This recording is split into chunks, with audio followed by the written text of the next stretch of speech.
नीफाई वालों ने अपने दुश्मनों से छुटकारा पाने के बाद खुशियां मनाई। वे बड़े बड़े समूहों में इकट्ठा हुए, भगवान का शुक्रिया अदा किया और गाना गाया। और ऐसा हुआ कि नीफाई के लोग बहुत ज्यादा खुश हुए, क्योंकि प्रभु ने उन्हें एक बार फिर उनके दुश्मनों से छुटकारा दिलाया था। इसलिए उन्होंने अपने भगवान प्रभु का शुक्रिया अदा किया। हाँ, और उन्होंने बहुत उपवास रखा और बहुत प्रार्थना की, और उन्होंने बहुत ज्यादा खुशी के साथ भगवान की पूजा की।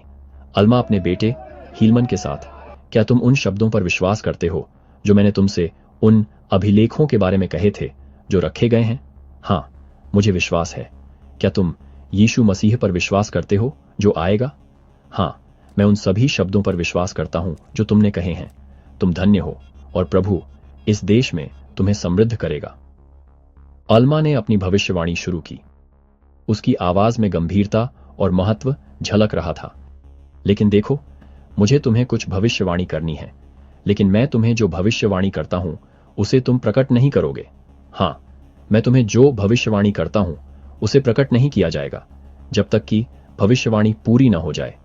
मुझे लगता है कि यीशु मसीह के खुद को उनके सामने प्रकट करने के 400 साल बाद यही लोग नीफाई अविश्वास में कम होते जाएंगे। हाँ, और वे युद्ध, महामारियाओं, अकाल और रक्तपात देखेंगे, जब तक कि इतने महान प्रकाश और ज्ञान के खिलाफ अपने पाप के कारण वे विलुप्त न हो जाएं। अल्मा लोगों के सामने खड़ा है, अपने हाथों को ऊपर उठा रहा है, मानो स्वर्ग से प्रार्थना कर रहा हो। और इस प्रकार प्रभु परमेश्वर कहते हैं, भूमि शापित होगी।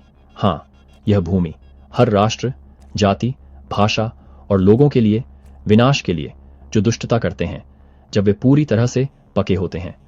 प्रभु पाप को जरा भी बर्दाश्त नहीं कर सकते।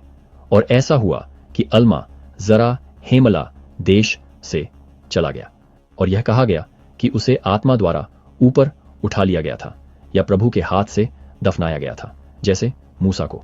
और अब ऐसा हुआ कि नीफाई के लोगों पर न्यायियों के शासनकाल के 19वें वर्ष की शुरुआत में हिलमन लोगों के बीच उनके लिए वचन सुनाने गया। अमीर और घमंडी लोग हिलमन की शिक्षाओं से मुंह मोड़ लेते हैं, लेकिन वे घमंडी हो गए। उनके दिलों में अभिमान आ गया अपनी बहुत ज्यादा दौलत के कारण। इसलिए वे अपनी नजरों में अमीर हो गए और भगवान के सामने सही रास्ते पर चलने के लिए उनकी बातों पर ध्यान नहीं देंगे।